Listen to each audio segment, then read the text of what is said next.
Don't go. They're waiting outside. The words left my mouth before I had permission to speak them. My hand, rough from years of polishing silver and wringing out sanitizer-soaked cloths, clamped around the sleeve of a cashmere coat that cost more than my entire year's rent. The fabric was soft, impossibly soft, but the muscle underneath it turned to stone the instant I made contact. Junho stopped. He didn't flinch. He didn't look at my hand on his arm, and he didn't look at the heavy oak door he had been about to push open. He just went still, a terrifying kind of stillness that made the air in the restaurant vestibule drop 10 degrees. He slowly turned his head, his dark eyes sliding from the rainy street outside to my face. There was no gratitude in that look. There was only calculation. He was assessing if I was a threat, a distraction, or a lunatic. "Excuse me," his voice was low, a smooth baritone that barely carried over the hum of the wine fridges, yet it felt heavy enough to crush me. "The black SUV," I whispered, dropping my hand from his arm as if I'd touched a hot stove. I stepped back, hugging my leather order pad against my chest like armor. 3 spots down from the valet stand. Engine is running, but the lights are off. They've been circling the block for 20 minutes, and they stopped exactly when you stood up to pay the bill. Junho stared at me. For a second, I thought he was going to ignore me and walk out into the rain anyway. The dining room was empty, save for the sous chef packing up in the back and the low glow of the chandeliers dimmed for the night. It was 2 a.m. on a Tuesday. Nobody came to Latoile at this hour unless they were running from something or looking for something. Junho had come for espresso, double shot. He had sat at table 4, back to the velvet wall, eyes on the door. He was a professional. But even professionals miss things when they're looking at the obvious threats and ignoring the background noise. I was the background noise. I was just the server. "Show me," he said. It wasn't a request. He moved to the side of the floor-to-ceiling window, pressing his back against the velvet curtain so he wouldn't be visible from the street. I moved next to him, my heart hammering against my ribs like a trapped bird. I pointed through the condensation on the glass, careful not to touch the pane. "See the exhaust?" I murmured. "It's cold tonight. The vapor is rhythmic. Someone is feathering the gas to keep the heater on, but they don't want the brake lights to flare. There are 2 men in the front, 1 in the back. The one in the passenger seat hasn't looked at his phone once. He's just watching the door." Juno watched. He didn't blink. For 10 seconds, he just studied the shadow of the vehicle down the street. Then he saw it. The passenger door cracked open an inch, just enough to facilitate a quick exit, but not enough to trigger the interior dome light. He pulled back from the window, his expression shifting from annoyance to a sharp, predatory focus. He looked at me differently now. The dismissal was gone, replaced by a cold, sharp intensity. "Lock the door," he commanded. "I can't just." "Lock the door, Maya." He knew my name. He had read the brass pin on my vest probably hours ago. If I walk out there, I die. If they come in here, we both die. Lock it. I didn't argue. I flipped the heavy deadbolt and killed the foyer lights. The metallic click echoed like a gunshot in the silent room. Outside, the rain picked up, hammering against the glass, blurring the world into streaks of streetlights and black asphalt. We were trapped. Junho moved with a fluidity that shouldn't have been possible for a man in a suit that tailored. He didn't run, he glided. He swept past the maitre d', stand, and headed straight for the kitchen, motioning for me to follow.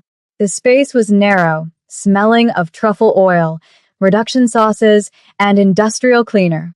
It was the smell of my life, the scent of invisibility, but tonight it smelled like a cage. "Is there a back exit?" he asked, his eyes scanning the stainless steel prep tables and the hanging copper pots.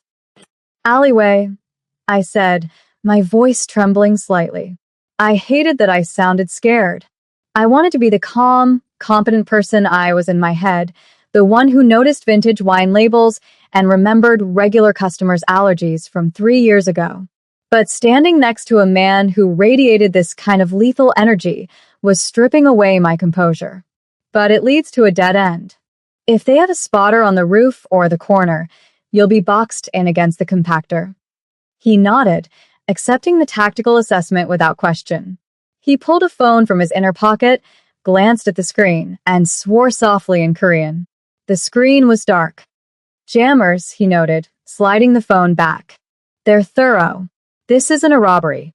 It's a liquidation. He looked at me, his dark eyes narrowing. You're observant for a server. I'm observant because I'm a server. I corrected him, finding a sudden spark of defiance. People don't look at the help. They talk in front of me, they plan in front of me, and they think I'm part of the furniture.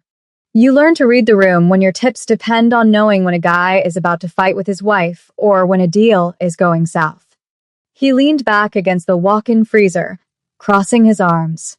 The posture was relaxed, but his hands were free, ready. And what did you read tonight? You come here every Tuesday, but usually at 10 p.m. Tonight you were late. You changed your seat. You usually sit at table 2, but you took 4. Better sight lines, I took a breath, trying to steady my hands. And those guys outside? They didn't follow you here. They were waiting. The silence that followed was heavy. The refrigerator compressor kicked on with a shuddering rattle. Junho tilted his head, regarding me with a new level of scrutiny. Waiting, he repeated. They were parked before you pulled up, I said. I saw the SUV arrive at 1:45. You walked in at 1:55. They knew you were coming. He went very still again. This wasn't just an ambush, it was a setup. Someone had sold him out. The realization seemed to settle over him not with panic, but with a cold, hard anger. He looked at the digital clock above the pass. 2:15 a.m. If they were waiting, he said, his voice dropping to a whisper that was barely audible over the rain, then they aren't just outside. The implication hit me in the stomach. If they knew he was coming here, specifically now, they had inside information. Or worse, they had someone inside. My eyes darted to the swinging doors that led to the dining room. The sous chef, Old Man Miller, had left 20 minutes ago for a smoke break and hadn't come back. I hadn't thought anything of it. Miller was lazy and disappeared all the time. But now, the silence from the back alley door felt screamingly loud. Miller, I breathed. The chef. He left. Out the back. He left the back door unlocked. Junho pushed off the freezer. In his hand, a gun appeared. I hadn't seen him draw it. It was sleek, black, and terrifyingly real. Stay behind me, he said. We moved deeper into the kitchen, away from the warm glow of the heat lamps and into the shadows near the dish pit. The back door, a heavy steel slab that usually required a hard hip check to open, was slightly ajar. A sliver of wet, dark night air was leaking in, curling the steam rising from the dishwasher. Junho signaled for me to stop. He moved to the side of the doorframe, pressing himself flat against the wall. He listened. I held my breath, listening too. I heard the rain. I heard the distant wail of a siren that was going somewhere else, helpful to someone else. And then I heard the scrape of a shoe on concrete. It was a small sound. Gritty. The sound of leather turning on wet pavement. It came from just outside the door. Junho held up 2 fingers, then 1. He was counting down. He wasn't going to wait for them to breach. He was going to take the initiative. It was insane. It was suicide. There were at least 3 men out front, which meant there were likely 2 covering the back. He had 1 gun and a server. No, easy. He looked back at me, irritation flashing in his eyes. I pointed to the ceiling. Above the dish pit, there was a heavy ventilation grate, covered in dust. It was the intake for the old AC system that hadn't worked since the building was renovated. The crawl space, I whispered. It runs the length of the building. It dumps out in the janitor's closet of the law office next door. Junho looked at the grate, then at the door, measuring the odds. He holstered the weapon, or rather, he tucked it somewhere I couldn't see, and cupped his hands together to give me a boost. There was no discussion. He understood instantly. Tactical retreat was better than a fatal funnel. I stepped into his hands, my sneakers muddying his expensive suit, and he hoisted me up effortlessly. I shoved the grate aside. It groaned, a metal shriek that sounded like a scream in the quiet kitchen. The back door kicked open. There was no time to be graceful. I hauled myself into the dark, dusty void of the ceiling and reached down. Jun-ho didn't need much help. He jumped, catching the lip of the opening, and pulled himself up with a terrifying upper body strength. Gunshots erupted below us. Pop, pop, pop. Silenced but audible. Bullets punched through the ceiling tiles inches from my face, sending clouds of plastered dust into my eyes. We scrambled forward on our hands and knees, crawling over the metal rafters as the kitchen below swarmed with men who wanted us dead. Move, Jun-ho whispered behind me. Don't stop crawling. We were in the walls now. We were the rats. And for the first time all night, I felt a strange surge of power. They were looking for a target on the ground. They didn't know the building like I did. They didn't know that the upscale facade was just a skin, and I was moving through the bones. The crawl space was suffocating. It smelled of dry rot and dead mice. Sharp screws poked through the ductwork, snagging my uniform and scraping my knees raw. Every movement sent a vibration through the metal that I was sure would give us away, but the sound of the rain pounding on the roof directly above us masked our escape. I led the way. I knew this path because I'd hidden up here once before, years ago, when the owner's ex-husband had come in with a baseball bat looking for money. I knew exactly where the weak spots in the drywall were. I knew where the darkness was absolute. Behind me, Jun-ho was silent. For a man of his size, he moved with a haunting lack of noise. It was unnerving. I could feel his presence, a heat at my back, a pressure in the air, but I couldn't hear him breathe. Stop, he whispered. I froze. We were directly over the dining room now. Through the gaps in the drop-ceiling tiles, slivers of light cut through the darkness. We could see down. Below us, 3 men were moving through the restaurant. They wore tactical gear that looked too expensive for street thugs. Black windbreakers, earpieces, efficient movements. They were sweeping the room. One of them, a tall man with a scar running through his eyebrow, was holding my order pad. He was reading it. She's not here, the man said into his radio. Kitchen is clear. Back alley is clear. No sign of the target or the civilian. Civilian. That was me. Just collateral damage waiting to happen. Check the basement. A voice crackled back over the radio. And check the perimeter. They didn't vanish. Jun-ho shifted his weight, peering through a crack in the tiles. He was memorizing their faces. I could feel the tension radiating off him, a coiled spring ready to snap. He wasn't thinking about escape anymore. He was thinking about revenge. We need to keep moving, I mouthed, hoping he could see me in the gloom. He didn't move. He was watching the tall man. The man had put my order pad down and was now wiping the mahogany host stand with a napkin, erasing his fingerprints. It was a casual gesture, almost domestic, and it chilled me to the bone. These weren't just killers. They were cleaners. If they caught us, there would be no bodies found. We would just cease to exist. Jun-ho tapped my ankle. Go. We crawled another 20 feet until we hit the firewall separating the restaurant from the law office. This was the tricky part. There was a service hatch, barely 2 feet square, intended for wiring access. It was bolted shut. I fumbled in my apron pocket for my keys. I had a multi-tool, a sleek little thing I used to open wine crates. I pulled it out, my fingers slick with sweat and dust. Let me, Jun-ho whispered. He took the tool from my hand. His fingers brushed mine, warm, steady, calloused. In the dark, the contact felt electric. He worked on the bolts with surgical precision, turning them slowly to avoid the squeak of rust. 1 bolt. 2. The hatch came loose. He lowered it silently onto the insulation batting. We slipped through into the next building. The air here was different, sterile, smelling of carpet cleaner and toner. We were safe for the moment, but as I dropped down into the janitor's closet of the law firm, I realized my hands were shaking uncontrollably. The adrenaline was wearing off, leaving behind a cold, shivering terror. Junho dropped down beside me. He straightened his suit, brushed the plaster from his shoulders, and looked at me. For the first time, I saw something other than calculation in his eyes. It was respect.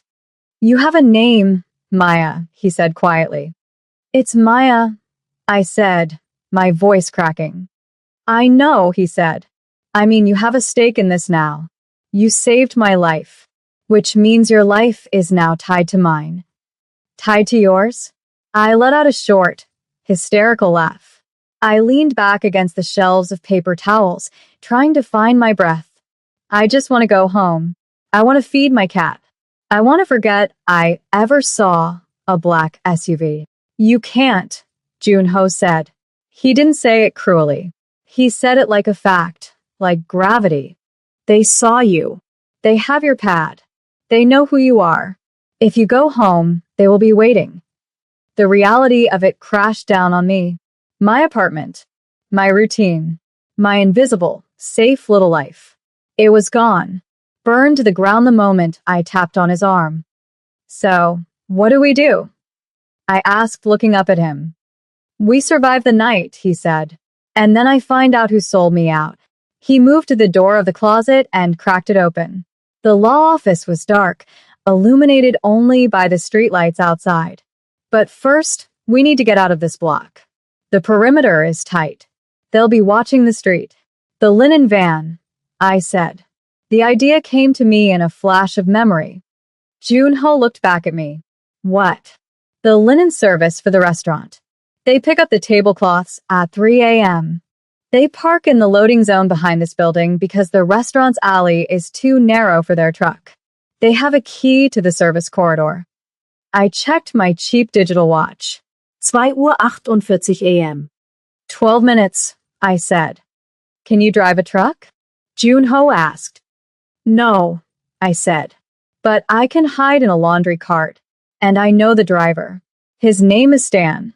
He wears headphones and never checks the back. Junho actually smiled then. It was a terrifying expression, sharp and wolfish, but it made him look human. Stan, he said, testing the name. Stan is going to be our best friend. We moved into the hallway of the law firm. We had 12 minutes to get to the loading dock, bypass the alarm system, and position ourselves before the truck arrived.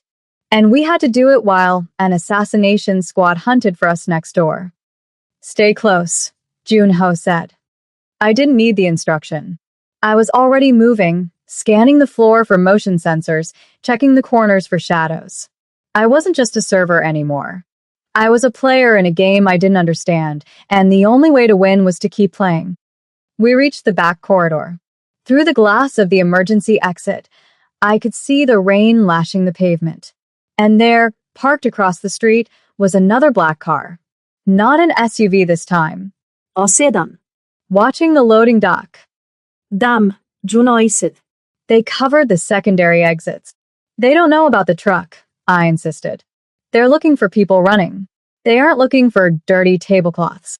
It's a risk. Staying here is a death sentence. He looked at me, then at the car outside. He nodded. Okay, we do it your way. He took off his ruined cashmere coat and wrapped it around my shoulders. It was heavy and smelled of rain and expensive cologne. Cover your uniform, he said. You're too bright in the dark. It was a small gesture, but it felt momentous. He was shielding me.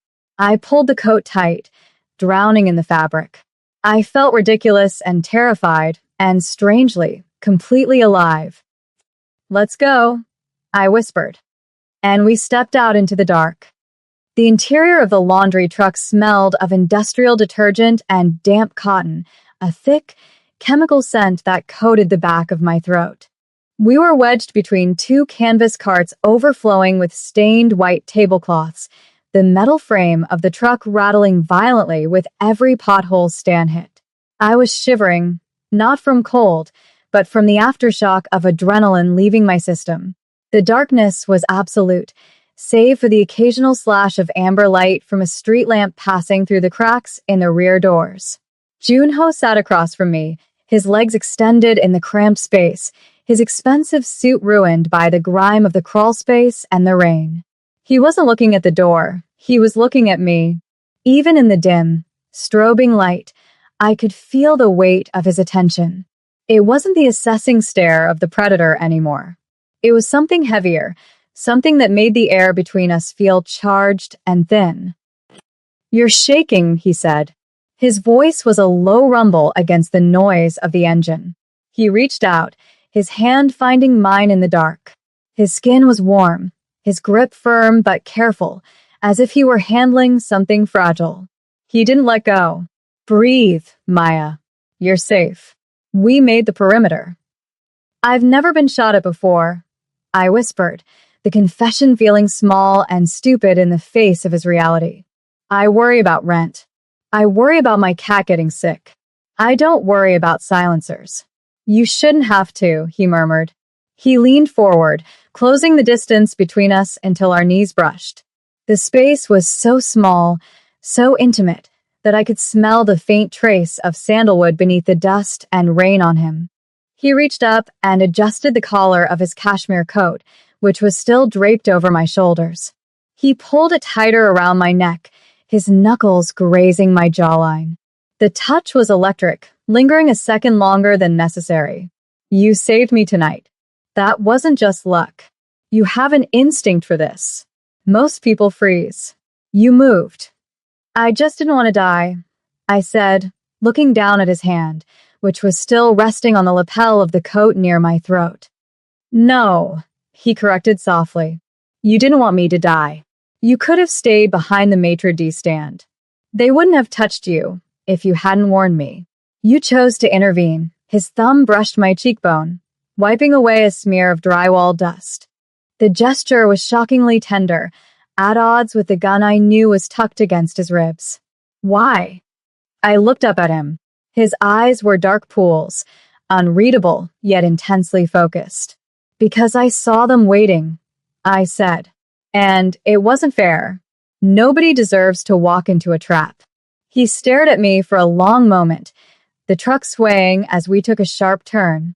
He didn't smile, but the hard lines around his eyes softened. "Fair," he repeated, as if the word was foreign to him.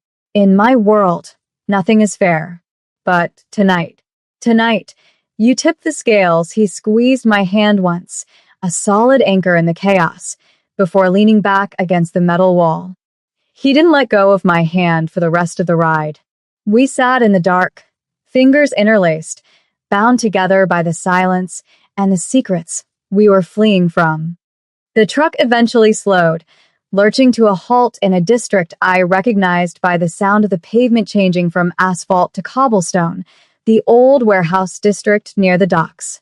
Stan, bless his oblivious heart, opened the back doors and marched off toward a service entrance with his headphones still blasting, never once checking his cargo. We slipped out into the misty night, moving like ghosts into the shadows of a shipping container. Junho led me not to a warehouse, but to a nondescript steel door on the side of a renovated loft building. He punched a code into a keypad, no hesitation, purely from memory, and the lock disengaged with a heavy thud. The safe house was a stark contrast to the grime of the crawl space. It was a minimalist apartment, all exposed brick and high-end furniture, with floor-to-ceiling windows overlooking the rain-slicked city. It was cold, uninhabited, a place designed for waiting, not living. Junho moved immediately to the windows, pulling the blackout shades down before turning on a single lamp. The light cast long shadows across the room, highlighting the exhaustion on his face. He took off his jacket, wincing slightly as he moved his left shoulder. "You're hurt," I said, the observation automatic. I stepped closer, my earlier fear replaced by the familiar, grounding routine of fixing things. The fall from the vent. Just a bruise, he dismissed, but I was already moving to the kitchenette, searching the cabinets. I found a first aid kit. Standard issue, efficient, just like him. I brought it to the sofa where he Saturday. Let me see, I said. He hesitated, then unbuttoned his shirt. A dark, angry bruise was blooming across his ribs where he'd hit the edge of the dumpster on the landing, and a shallow cut on his shoulder was sluggishly bleeding. I cleaned the cut with antiseptic. He didn't flinch, but his breathing shifted, becoming slower, more deliberate. I could feel his eyes on my face as I worked, watching my hands. You have gentle hands, he said quietly. The air in the room seemed to contract, pulling us closer.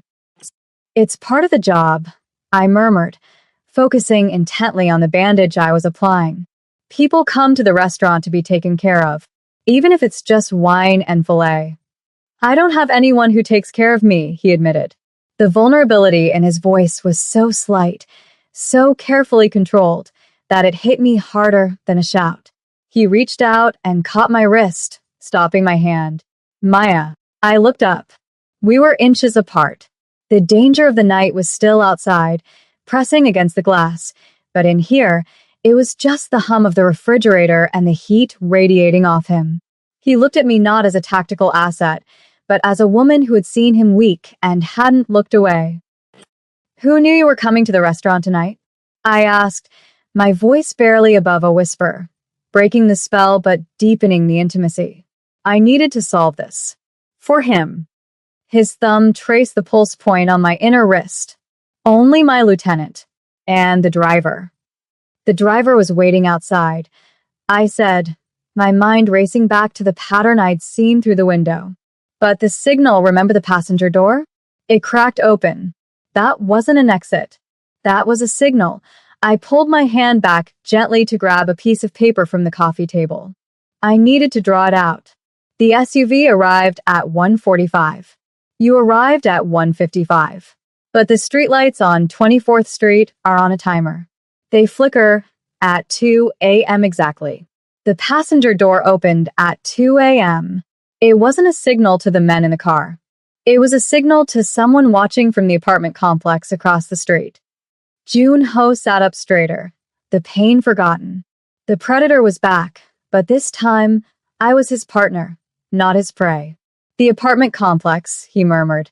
My lieutenant owns a unit there. He uses it for storage. He wasn't storing anything, I said, the pieces clicking into place with terrifying clarity.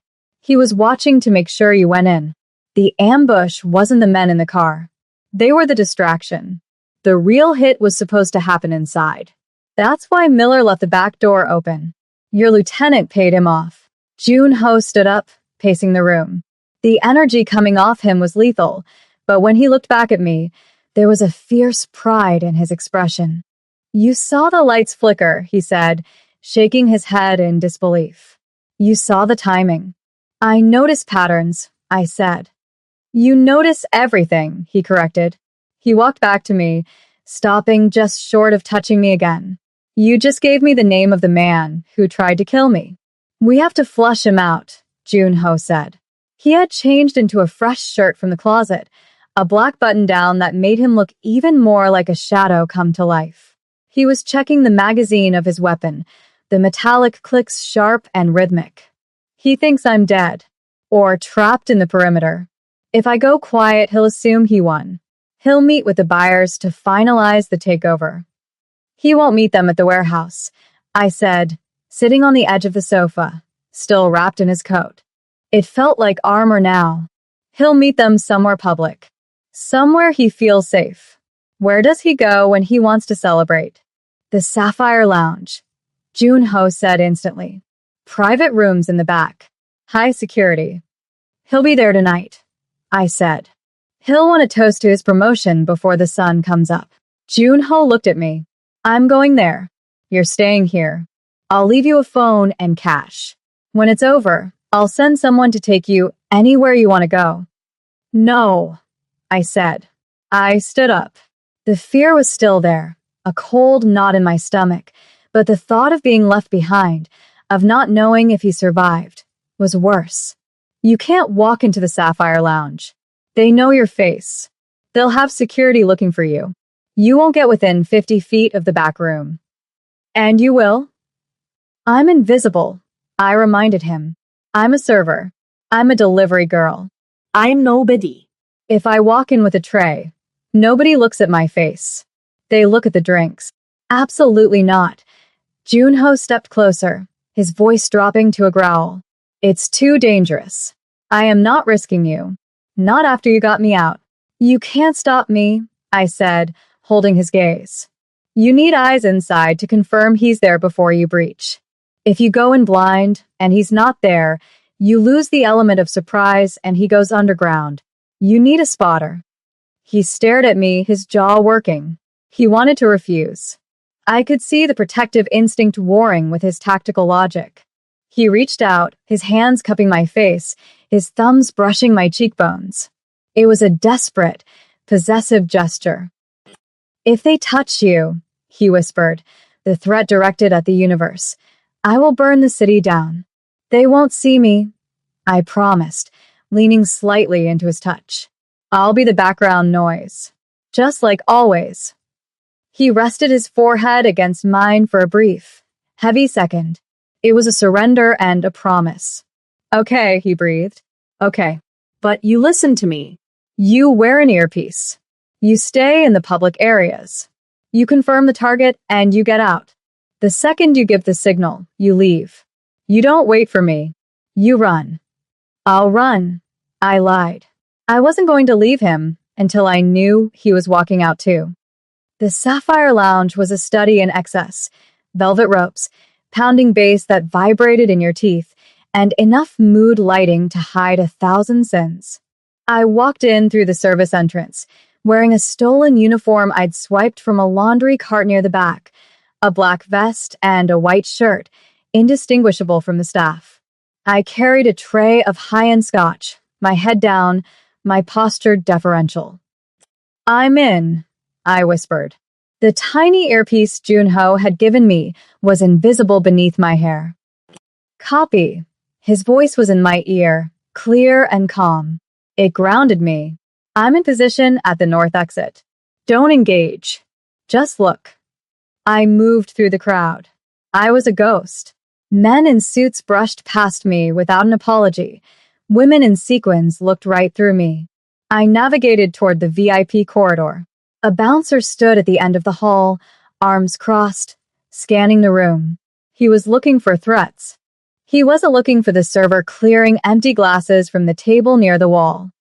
I moved closer, polishing a table that didn't need it. I angled my body so I could see down the hallway.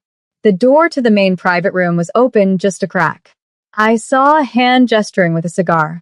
I saw a flash of a gold watch. And then I heard the laugh. It was a loud, braying laugh, the sound of a man who thinks he's untouchable. I recognized the voice.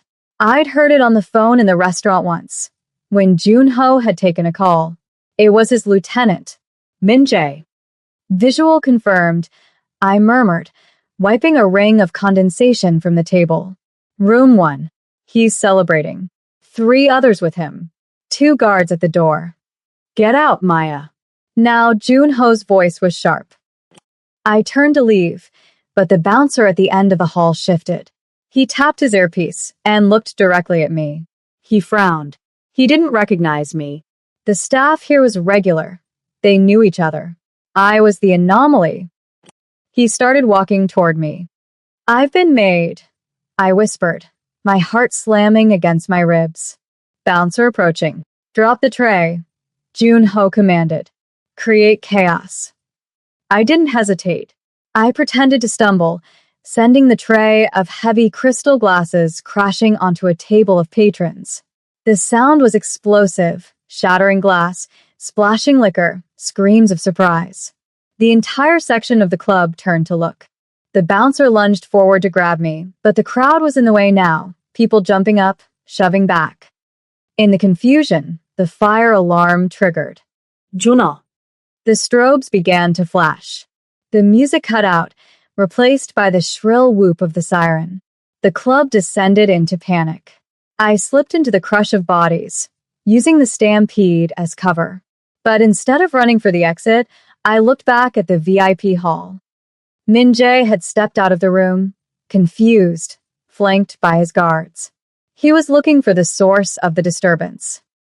And then, through the smoke and the flashing lights, Junho stepped out of the shadows of the emergency exit behind them. The confrontation was silent and brutal.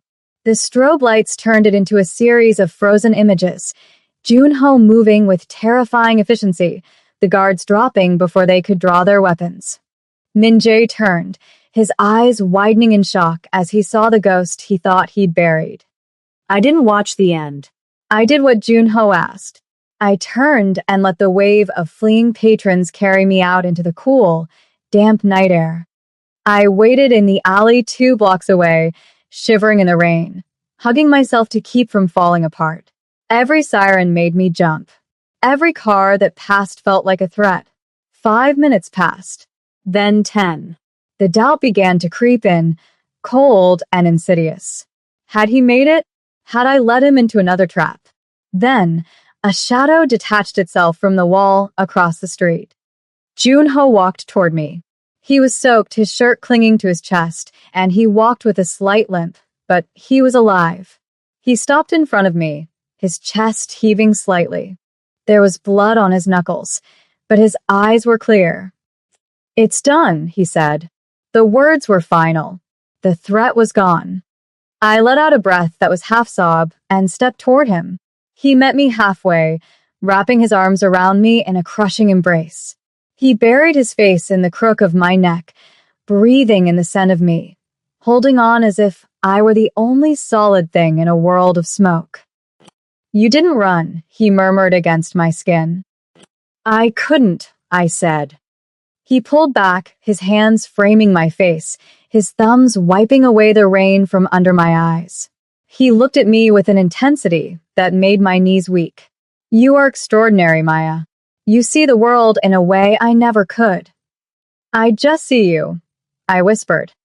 He closed his eyes for a moment, a look of profound pain crossing his face. Then he stepped back. The distance between us felt like a chasm. "This is where it ends," he said, his voice rough. "You can't be part of what comes next. The power vacuum. It will be messy, dangerous." "I know," I said. I knew he was right. I couldn't be the mob boss's girlfriend. I was a server. I needed sunlight and safety. But the ache in my chest was undeniable. He reached into his pocket and pulled out a thick envelope and a set of keys. He pressed them into my hand. "There's a car parked on 5th. It's clean. The envelope. It's enough to start over. Somewhere new. Somewhere safe." Junho. "Please," he said, his voice cracking. "Let me do this. Let me know you're safe. It's the only way I can function." I took the keys. I understood. This was his form of love. Protection. He was giving me my life back, but a better version of it. A version where I didn't have to be invisible unless I wanted to be. "Take care of yourself," I said, my voice trembling. He looked at me one last time, memorizing my face. "I'll be watching," he promised. "Always." From the background, he turned and walked away into the rain, disappearing into the shadows of the city he now owned. I stood there for a long time, the keys heavy and cold in my hand, knowing that every time I felt a gaze on the back of my neck, I wouldn't be afraid. I would know it was him, and that was enough.